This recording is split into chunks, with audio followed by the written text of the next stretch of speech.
Selamat datang kembali di pembahasan mendalam kita. Kali ini kita mau fokus ke kepemimpinan strategis nih. Kita akan coba kupas tuntas 6 kemampuan inti yang penting banget diasah para pemimpin. Apalagi di dunia yang berubah cepat gini kan. Kemampuan lihat gambaran besar, terus bertindak tepat itu jadi kunci. Oke, kita mulai aja ya. Betul sekali. Dan ini bukan sekedar teori loh ya, tapi lebih ke kemampuan praktis buat menavigasi situasi yang kompleks dan penuh ketidakpastian. Materi Anda itu menyoroti 6 pilar penting yang menariknya saling terkait satu sama lain. Oke, yang pertama itu antisipasi. Ini bukan soal jadi peramal gitu ya, tapi lebih kayak gimana ya, kemampuan mendeteksi ancaman sama peluang yang mungkin masih di ujung radar bisnis kita. Ingat nggak contoh Course yang agak telat nangkep tren bir rendah karbohidrat? Atau Lego yang sempat ketinggalan pas mainan elektronik booming? Iya, itu contoh bagus. Kemampuan antisipasi ini memang menuntut kita buat melihat lebih jauh dari rutinitas harian. Perlu bangun jaringan yang luas, nangkep sinyal-sinyal lemah, baik dari dalam atau luar organisasi, intinya memahami arah perubahan gitu. Nah, nyambung ke situ, kemampuan kedua. Menantang. Challenge ya, ini soal berani mempertanyakan asumsi-asumsi lama yang mungkin udah mapan. Bahkan asumsi yang dulu bikin sukses.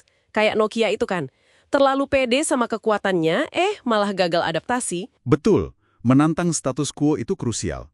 Materi Anda juga ngingetin ya, kalau kita anggap kondisi sekarang ini aman-aman aja, itu malah bahaya. Jadinya nggak siap gitu pas ada perubahan besar datang. Justru karena pernah sukses, kadang jadi lebih sulit buat menantang diri sendiri ya kan? Iya, benar banget.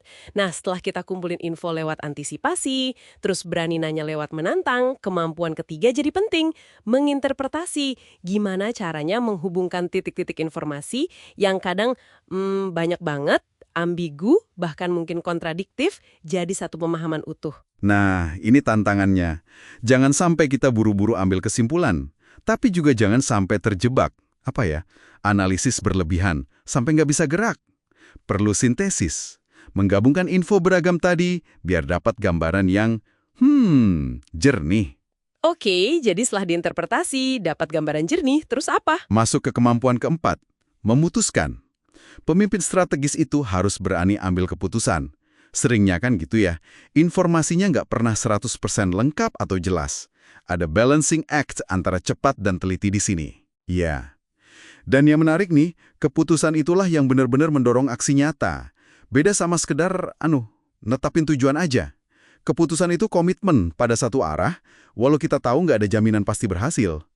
Tanpa berani mutusin, ya interpretasi tadi nggak jadi apa-apa. Sip, keputusan udah diambil. Nah, tantangan berikutnya, gimana mastiin semua orang, semua bagian di organisasi geraknya ke arah yang sama? Ini kemampuan kelima. Menyelaraskan, align. Gimana caranya strategi besar itu nyambung ke kerjaan sehari-hari? Gimana dapat komitmen tim? Penyelarasan ini bukan cuma soal ngomong dari atas ke bawah aja loh. Tapi juga mastiin kapabilitas organisasi, orangnya, prosesnya, sumber dayanya, itu beneran mendukung strategi yang udah diputusin. Kalau nggak sinkron, ya strateginya sebagus apapun bakal susah jalan di lapangan. Macet gitu. Oke, masuk akal banget. Terakhir yang keenam, ini juga nggak kalah penting, belajar. Maksudnya, lihat strategi itu bukan kayak kitab suci yang kaku, tapi lebih kayak hipotesis. Hipotesis yang perlu terus diuji, disesuaikan. Belajar dari yang berhasil, juga dari yang, gagal. Betul. Kemampuan belajar ini nutup siklusnya, tapi sekaligus memulai siklus baru lagi kan? Apa yang kita pelajari dari eksekusi baik atau buruk hasilnya, itu jadi input lagi buat antisipasi ke depan. Jadi input buat menantang asumsi kita lagi, dan seterusnya. Ini erat banget kaitannya sama kelincahan, agility. Mau eksperimen, mau adaptasi. Strategi jadi hidup. Jadi jelas ya, keenam kemampuan ini, antisipasi, menantang, menginterpretasi, memutuskan, menyelaraskan, dan belajar, itu satu kesatuan yang nggak bisa dipisah, semuanya saling berkaitan, membentuk siklus kepemimpinan strategis yang dinamis. Dan kabar baiknya, kayaknya ditekankan juga ya di materi Anda, ini semua keterampilan yang bisa dilatih, bisa diasah. Ya, bisa diasah. Nah, mungkin pertanyaan reflektif nih buat Anda yang menyimak. Dari keenam kemampuan tadi, kalau Anda lihat peran Anda sekarang, kira-kira area mana yang paling perlu Anda tingkatkan? Dan mungkin langkah konkret apa ya, sekecil apapun, yang bisa mulai Anda lakukan minggu ini buat ngelatih otot strategis di area tersebut? Coba direnungkan, ini bisa jadi langkah awal yang bagus buat pengembangan diri Anda sebagai pemimpin.